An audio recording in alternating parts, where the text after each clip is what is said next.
Так, здравствуйте, девочки. Надеюсь, что все есть. Вот я вижу Анна. Анна, отпишитесь, пожалуйста. Видно, звук есть, картинка есть?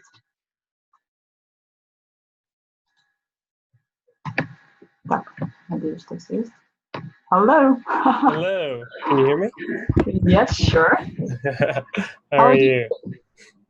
It's good to see you. Yeah, it's good to see you too. How are you doing? You fine? Good. Thank you so much. That's so nice. I was now sitting at the window looking at my winter here, and I wonder what weather do you have now? Just Not winter. It was now it's cooled off a little bit, but 2 or 3 days ago it was over 30 degrees.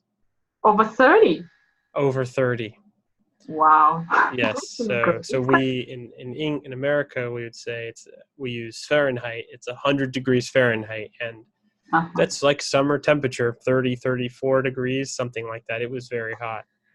I see. You're lucky. That's so good. Well, sometimes I miss the snow, I would say. Well, yeah. Come back to Russia. Here we have lots of snow from the very first day of November. It's really.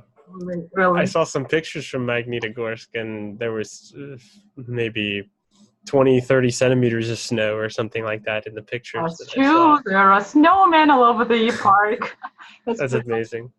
Yeah. So let's get to our Thanksgiving Day topic. It's not very popular among Russian moms. But, that is okay. Well, that's fine. But there are lots of interesting things, I think, in that holiday because it's a good part of culture, and that's why we're discussing this today. So as usual, I have prepared some questions for you. And so the first question is, when we were last speaking about Halloween, you said it's not, of course, that much important as Thanksgiving Day and as Christmas. Well, Christmas is okay, it's clear. What about Thanksgiving Day? And if we're going to speak about all holidays that you have in America, which are most important and which are less important?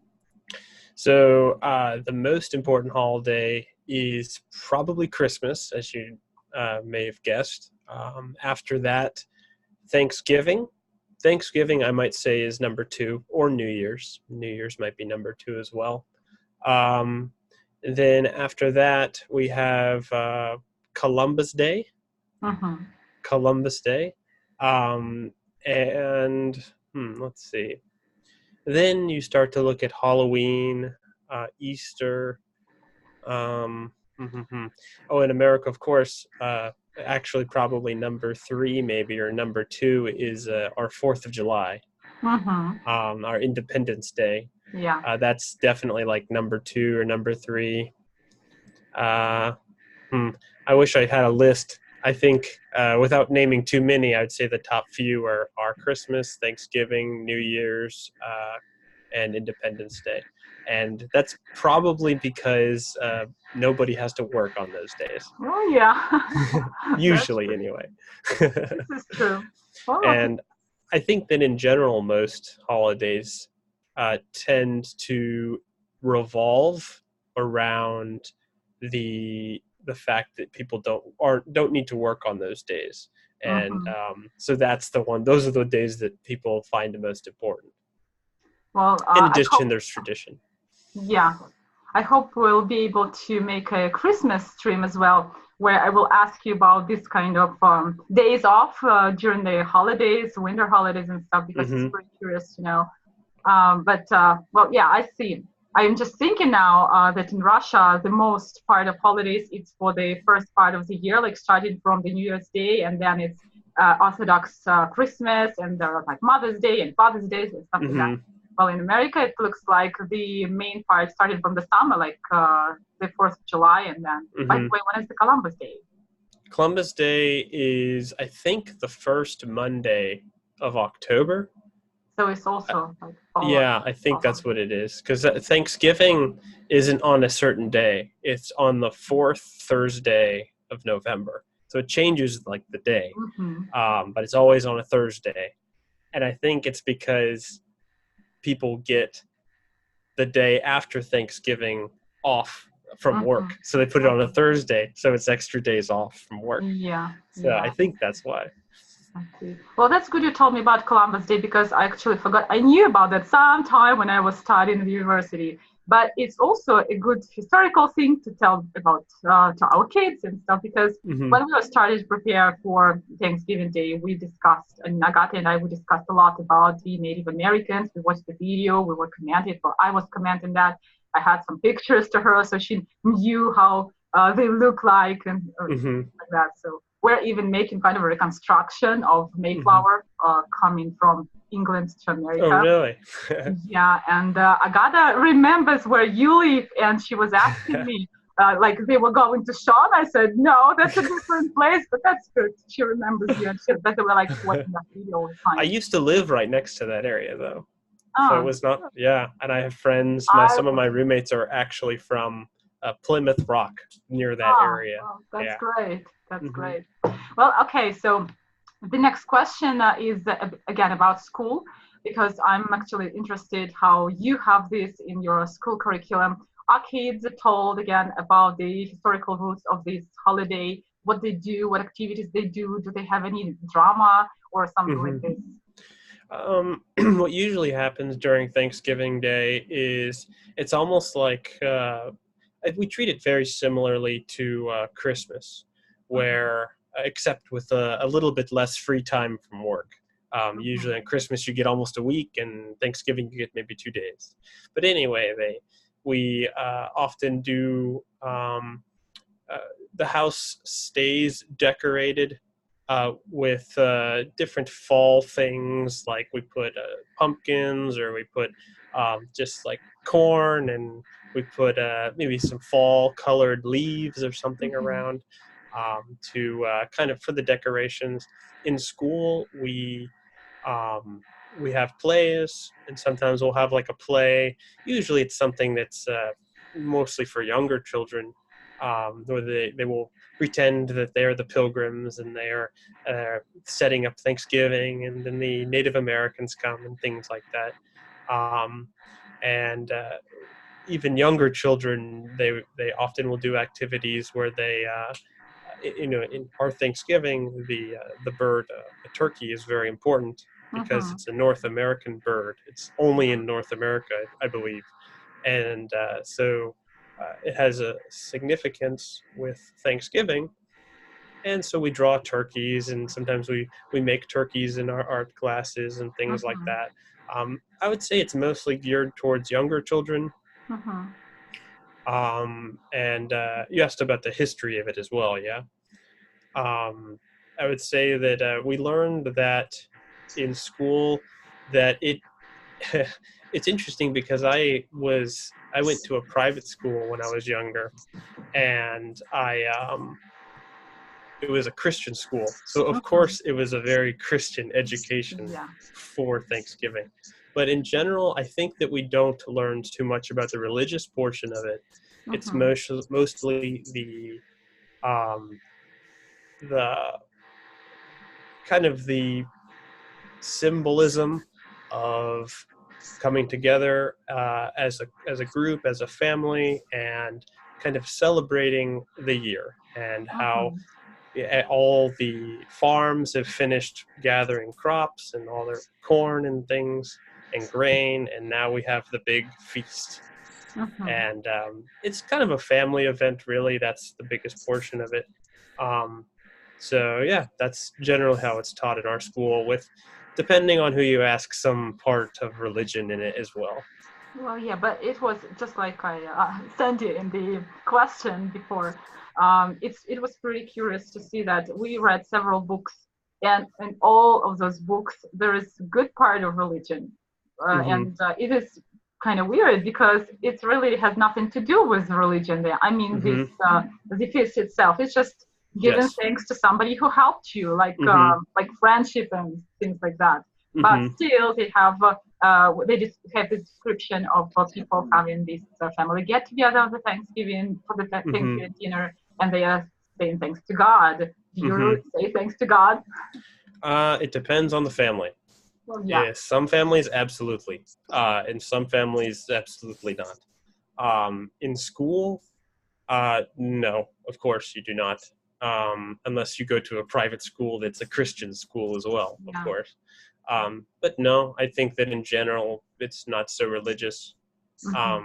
But to be honest, I think that some of the history of Thanksgiving is, as most of these holidays are, the origin of it is kind of difficult, and no one really knows. It started sometime when the Pilgrims came to America.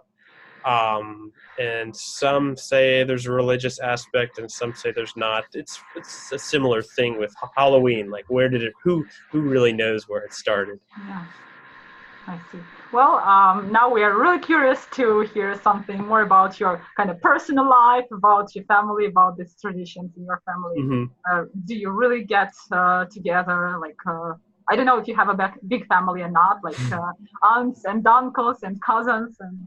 Oh, I think as you get older, you start to do a little bit less and less because you get more and more busy. But definitely when I was younger, and when all my cousins were younger, and just in general, the whole family was younger, we all got together, and basically, like I described, we would come over in the early afternoon, and we would have a big feast that would basically last from the afternoon until night. And we would, it's honestly a very kind of a simple thing. There's no really big event that goes on. There's no like particular, like, it's not like there's a special like songs, or there's no special, it's not like Halloween where you dress up or anything like that. There's nothing particular about it, other than just almost an excuse just to get together as a family. For the exception of maybe sometimes if you want the children to do something, the children to not be too bored, maybe you have them play some games that are, maybe you have them draw the turkeys or something, or if they didn't do it in school or something like that. But it's mostly just a family get-together, gathering kind of a party.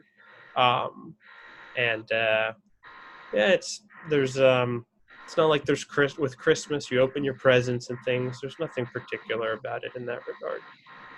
So you just get together and speak about your news. Yeah, exactly. Just kind of almost an excuse just to get together as a family.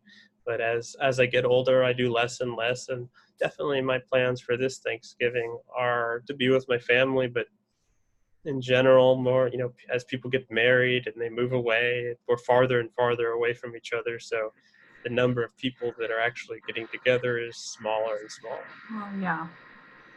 And by the way, you and your family, you live in different places. Yes, the answer is yes. Okay. But most of my family does live in San Diego. But about half of my family lives in other areas of America. But so there'll probably be 15 people or something at our Thanksgiving celebration. Well, this is a lot, actually. Yeah. Because I'm just thinking about my family. We have some relatives in my city here in Magnitogorsk, but we never see each other. And this is kind of pretty normal for us because everybody has some things to do, some jobs to do. And if it is a family with small kids, no time for this. But by the way, since we're speaking about family relations, what is the American pattern of the family? The American what? I'm sorry. American pattern of the family. This kind of relationships. Because, in Russia, I don't know, it also depends on the family, of course. Well, as for my family, we just see each other. Like maybe my cousin and her husband. This is it. We do not see any other relatives, although we have quite a few here. And some families, they are pretty much like, I don't know how to describe this, like friendly, super friendly, so they see each other for every occasion. How is it like in America? Is there any particular pattern for this? Yes, and it's entirely dependent on where you live. So if you live in a city, it's exactly like how you experience it, where generally you might live far from your family. It's just your friends. Sometimes we have what we call a Friendsgiving, where it's like, as opposed to a Thanksgiving, because your Thanksgiving is not even with your family, it's with your friends. So it's a Friendsgiving. But as far as how the structure of the family would be, especially if you live in a smaller town where everybody is closer. If you have kids, your kids are doing your same job, or they're helping you, and your cousins are helping you, and everybody's helping each other. Then, I mean, I'm sure it's similar in small towns in Russia where the family is much closer because they're dependent on each other. So they have to be. And then their family is also their best friend. Whereas in a big city, I think that it becomes more difficult. Generally because you just move many times when somebody's in a big city, it's because they've moved from a small town and they're away from their family. So, but I think that we still place value on our family, but it's difficult to compare it to Russia as well. I'd say in a big city, we're very similar, which is generally where I've lived. I have not lived in like a small town for very much of my life. I see. Well, when you were speaking, I just remembered my experience in America, and there was my boss. Her name was Candy, and my friend and we gave her a bar of Russian chocolate, and she said, "I tasted a chocolate that is so good." And the other day, my daughter came from a different state. I didn't give her. I thought this is pretty much fun. Like, this is kind of a fun relationship between mother and daughter. But I think maybe that's just, maybe she was saying that's fun. Or maybe that's normal. Fun. I think generally when in America, when we try something because people in America, we rarely travel in other countries. So because of that, whenever we see a food or we get to try something that's not from our country, just because it's different, it's like the extra delicious. You know what I mean? But Russian chocolate is delicious. It's true, yes. Yeah. Okay, so one more question.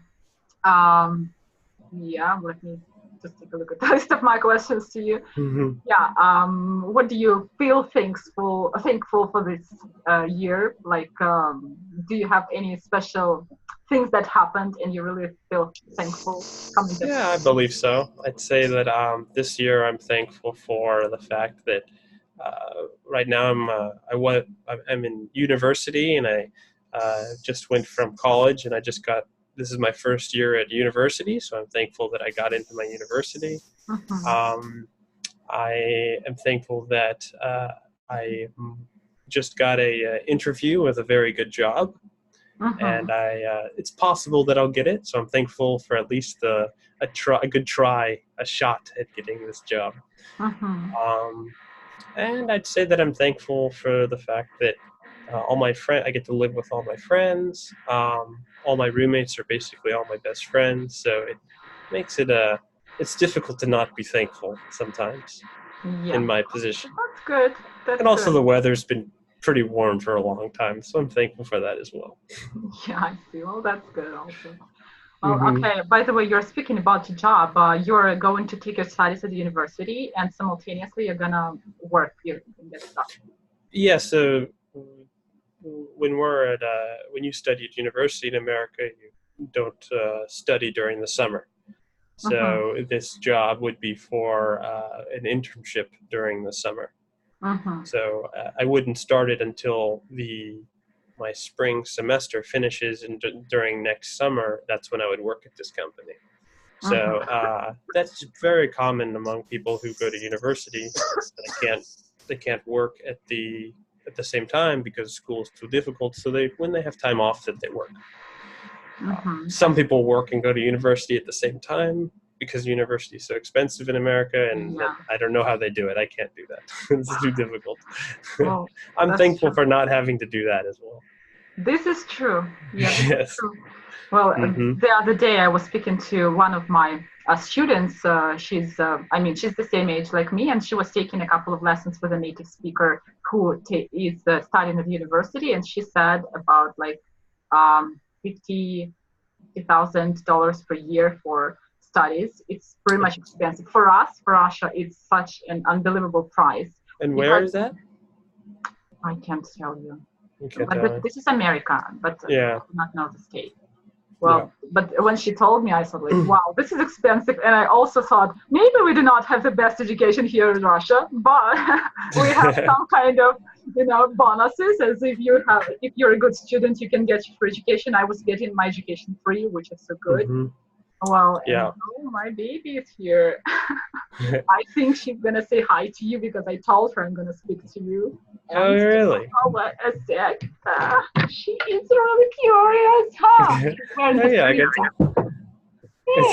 How are you? How are you doing, Agatha? It's been, I think, a year almost. Almost exactly a year. Now she can speak very well. But she's shy and she's not going to speak. But she can very good English. I understand. It's good to see you, Agatha. Oh my God. Is that a swimming cap? Yeah. Why are we wearing that, That's a very nice hat you have, Agatha. What is this hat she has? What's that? What is the hat that she's wearing? Oh, this is a swimming cap because we go to the swimming pool. Today we're going that's what it looks like. So much, and she was very she just wants to wear it. I was expecting it to appear in goggles. Hi, Sean, huh? No. No. Oh, she's Oh, that's okay. She's running. I don't blame her. Oh, no. That's too funny. But yes, it's very nice to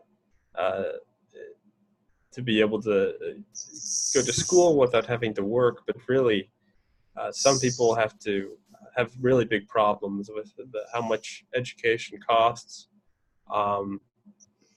For 10, 20, 30 years after they finish school, they're still paying for their school loans. It's almost like they have a house, right? Yeah. But they don't have a house. So it can make life difficult for them. Well, by the way, I was reading somewhere, I think I was reading about Europe, but maybe they do the same in America as well, that they first have a year of studies, then they have a year of work to be able to pay for the studies. And then they're kind of doing this interns, studies and work. And I thought if it's about 5 or 6 years of university, you're going to actually spend 10 or 12 years on this. It's actually, it's usually more than that, actually. Yeah, it can be more than that. In some cases, depending on the job, because let's say somebody that is a liberal arts major or something like that, they don't make anything compared to an engineer, but the school costs the same. So who's going to finish first, paying for this? So it can be very difficult. So right now, that's a big problem in America, and many people think that there will be some point where it's going to be very bad for our country if the price keeps going up. Like my dad, when he was younger, he could pay for his school just with summer job working at a gas station. But now it's absolutely not possible. But do you have any kind of, opportunities so that people, if they have good marks, they can get some free education? Is there any chance to do this or not? It's always It's very rare. It can happen, but it's very rare. Sometimes people that are minorities, like if you're Native American or if you're Black or something like that, sometimes you can get some special scholarships or stipends or something. Or if you have a serious injury, there's many things that there are programs where you can get maybe not free school, but sometimes free, but sometimes just they give you some money for it. Yeah, I'm feeling more and more thankful for different situations here in Russia. Yeah. Because when I was thinking about my studies, and we had lots of girls who came to study for free just because they were from very small towns or villages. And there was a state program, so they were studying free, but they have to go back to that school from their city, or from the town or village, and they have to work like 3 or 4 years there. And so they could do that and get their education free. This is very So after you say afterwards, they must work for 3 or 4 years, yeah? They have to work, but then they can change their job if they don't like this. But I mean, and 3 or 4 years is nothing. It's nothing, and you really gain experience because we were studying to be teachers, And it's a good time when you're just, as a teacher, you get more self-confidence, you get more knowledge because you repeat the same information, the grammar all the time, you know, so you can just prepare yourself for something better, for working online as well, you know, to get some more opportunities. So this is not that bad. I don't know how they have this now, but maybe still keep this. I think it still exists. If I recall, I knew some people in Magnitogorsk that were in a program where a company was paying for their school, but they needed to work for the company for 2 or 3 years after school.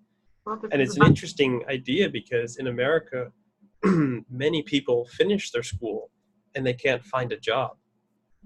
And it's super common to not even find a job.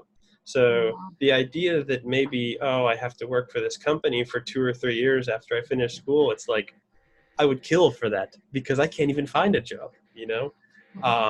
So usually engineers, it's not that much of a problem, especially in San Diego.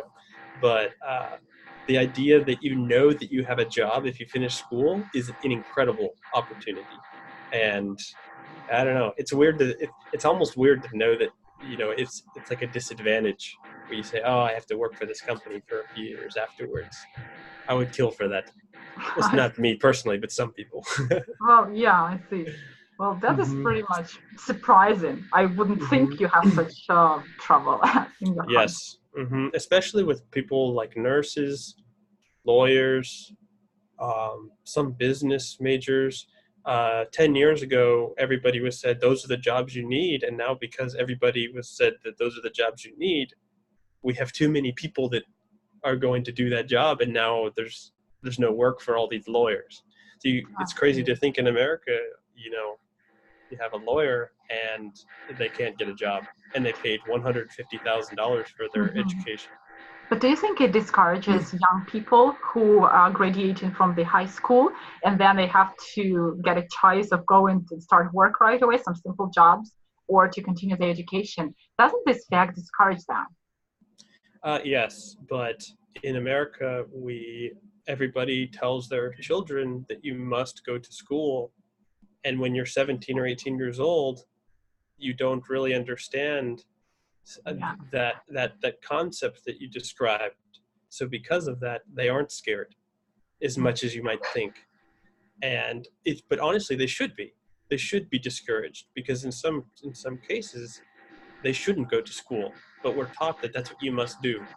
But you look at countries like Germany, and something like 60% of them don't go to college or university the same way that we do, because they mostly go into like a job field where they say you're going to be trained to work on this in this factory or on this product or something like that, on this machine. And because of that, it's not like they're not intelligent, but there's something wrong when you have all these people with all this education and no job.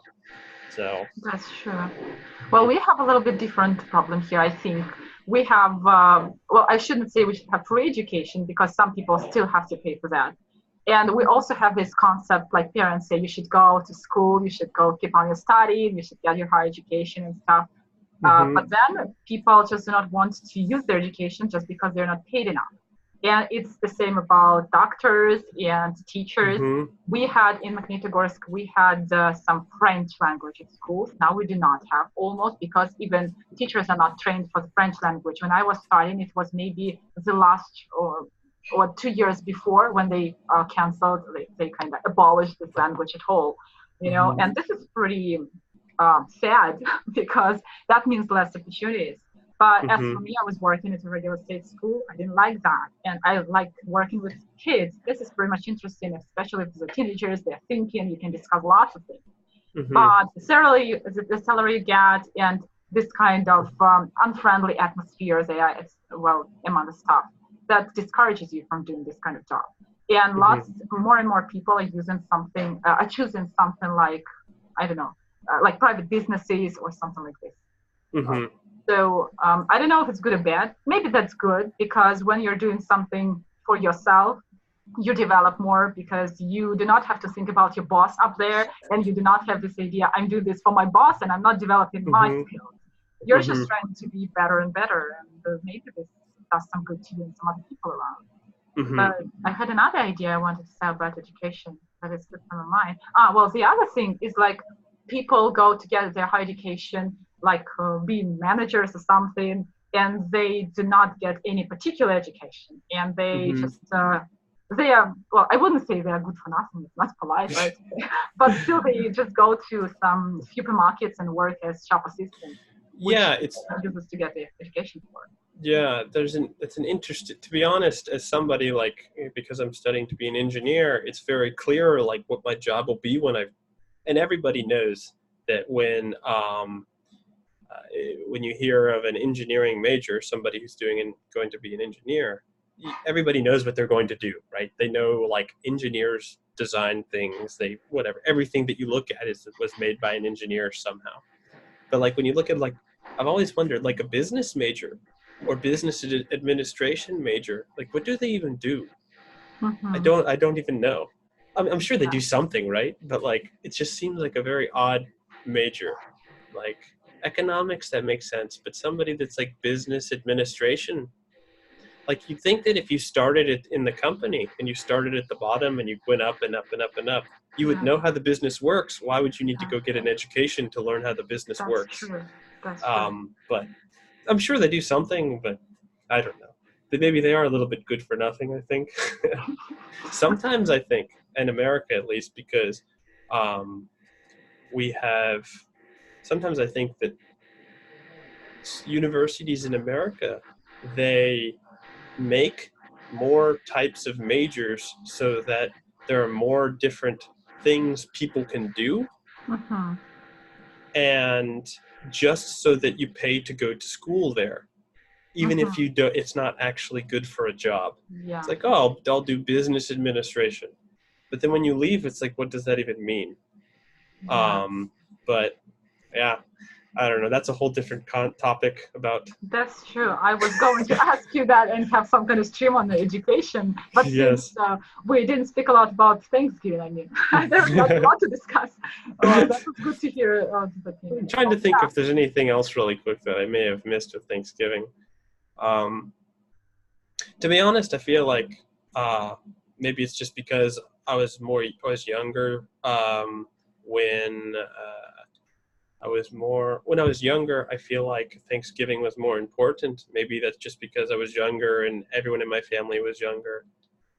But now I realized, I think that most of these types of holidays, they're important just because work is so important in our daily life that we cannot wait to not work. And that's why we're happy we're happy for this holiday, because we don't have to work and it's a time we could be with our family or something like that. Obviously Christmas is a little bit different, but I feel like Thanksgiving is, so when I think of Thanksgiving, I'm like, I can't wait to have days off from school or days off from work. It's not like I can't wait for Thanksgiving because Thanksgiving, Well, still, you're not a kid. I mean, kids are waiting for something special, we're over it now. But, now I see when I have my kid, this is so much fun to create something for her. I mean, we're going to also create kind of a Thanksgiving party this Saturday. I think it's going to be next Saturday, actually, right? If it was Thursday. But we're going to do this Saturday. And I told her we're going to make chicken instead of turkey. She told me, no, I want turkey. I said, it is too big for us, and we actually do not know how to cook it. I mean, it's like 10 kilograms or something. Yeah, and it's really too big. So I said we're gonna make some kind of chicken, but we'll pretend it's turkey. And you can just tell her it's turkey. She's still young enough that maybe she will think it's turkey if you just tell her. She remembers things, We have it's a small turkey. Yeah, this is a baby turkey. Maybe that will work as a baby turkey, but it's pretty sad to speak about we're killing babies to eat. So. No, it's just one last thing, and we're going to finish that, I think. As for bilingual kids, they have very good memory. And now when I'm speaking French to her, maybe there's different article according to the, how to say, gender. This is a gender in grammar. So it's like masculine, feminine, and plural, singular. And sometimes I forget the article and I say something And she's looking at me and says, no, that's not true. I say, how come? And she can the dictionary say, yeah, this is right, because I was mistaken before. And she says, no. And we have some kind of grammar dispute with my kid who is not even 3 years old. And this is really much fun. That's so funny. Yeah. Yeah, kids remember a lot. Surprising. So that's why. This is the best time to teach them language. Yeah, amazing. Well, okay, so we're finishing up, I guess. Thank you so much for having this stream, because people are listening to us and they're Hi, everybody. Well, happy Thanksgiving to you, and happy I hope Thanksgiving to you too. Christmas stream. Excellent. Yeah, I can't wait. Thank you so much. You have a good one. Yeah, bye. Bye-bye. Девочки, мы заканчиваем. Спасибо вам за то, что вы были с нами. Запись, я надеюсь, будет. Вот, и, в общем-то, те, кто онлайн, спасибо вам гигантское, что вы присоединились и поддержали нас. Всем пока-пока. Замечательного вам дня.